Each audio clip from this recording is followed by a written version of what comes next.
the White House.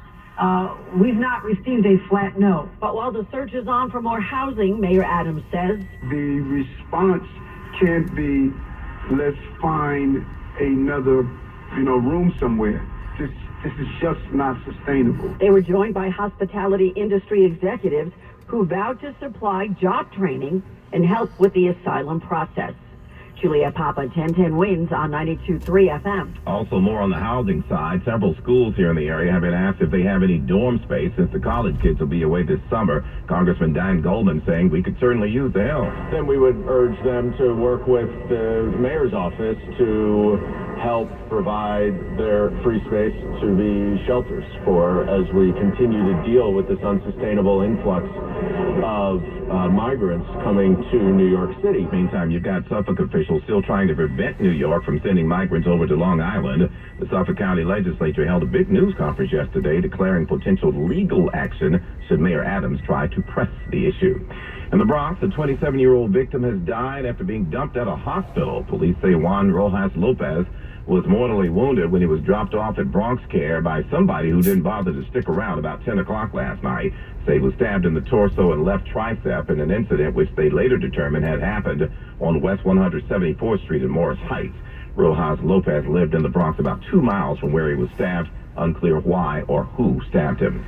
In Elmhurst, the picket lines went up today as resident doctors began their 5-day strike, upset that their counterparts in Manhattan, they say, getting paid, but they're not. Doctors are walking the picket line. Mount Sinai, what do we want? Resident physicians paid by Mount Sinai have been working here at Elmhurst Hospital without a contract since last summer. Dr. Irfa Khan is a union delegate. We're angry that it's leading to this. They say they want their pay to match the salaries of their non-union counterparts in Manhattan. We're at a $7,000 less income versus what they get. Mount Sinai says they're committed to reaching an equitable and reasonable agreement. Darius Ramsey, 1010 Wins on 92.3 FM at Elmhurst Hospital. Now, this is the weird and confusing part. We got a statement late today from the folks at Mount Sinai saying the residents are the highest paid resident doctors working at NYC Health and Hospital Corporation, saying they've offered a package that's above the tentative agreement at other institutions throughout the city.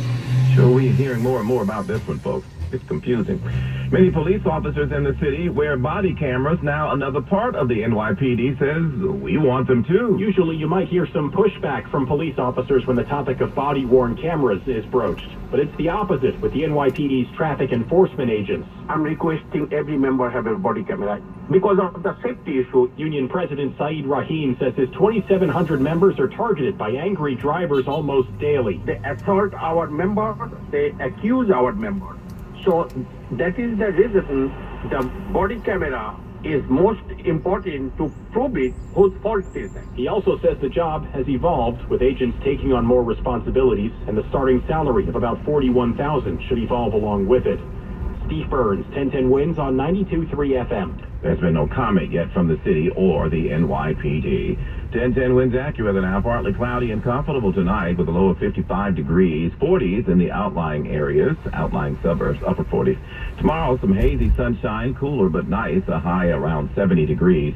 And then tomorrow night, clear to partly cloudy with a low of 54. Wednesday, over the hump, sunshine mixing with some clouds. Might get a shower or two later in the day and evening, a high of 74 degrees. We're at 69 right now in Central Park. When's news time? 6:07.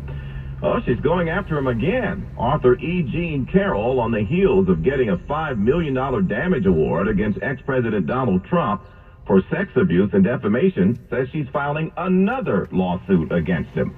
And this is why. Trump was on that CNN town hall the other night where he allegedly insulted her and echoed his earlier denials about the alleged rape and defamation, calling her account of it all fake and made up.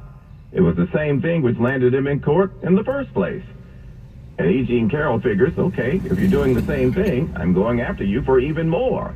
The 76-year-old will seek, quote, a very substantial additional amount in response to his CNN comments, it says here.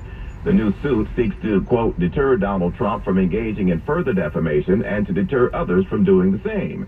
Ms. Carroll's lawyer, Roberta Kaplan, says Trump's comments literally the day after the verdict made it all the more important for Ms. Carroll to pursue the pending defamation lawsuit as it makes a mockery of the jury verdict and our justice system. This is getting real interesting. Congressman Josh Gottheimer says he wants to pass nationwide standards and proper labeling to tell people when food expires, so folks can be properly informed on when foods will lose their taste and help folks save money. He says people waste about $218 billion a year in food. That doesn't last anywhere near the best by date. What it's recommending is two things. One, a best if used by date, which tells consumers that the quality of the food product may begin to deteriorate after a certain date. And then there's a use by date, which says this is the end of the shelf life. Bottom line, folks need to know when the food will go bad and when it's inedible. We're back in a moment. When's news time? 6:09. Technology lets you monitor your dog over your phone as he destroys your couch. But to monitor threats to your hybrid workforce, you need more than technology. You need CDW to assess risks and arm your team with pre-configured HP notebooks equipped with HP Wolf Security. AI-enabled threat detection, built-in security, and remote management keep your endpoint safe 24/7. Unlike that antique vase, HP makes always-on remote security possible. CDW makes it powerful. Learn more at cdw.com/HP. Simply Safe was named Best Home Security of 2023 by U.S. News and World Report. But we don't do what we do for the accolades. We do it to protect you and everything you love. Our advanced sensors, indoor and outdoor HD cameras, and hazard detectors are powered by live 24/7 professional monitoring, so you get emergency help fast.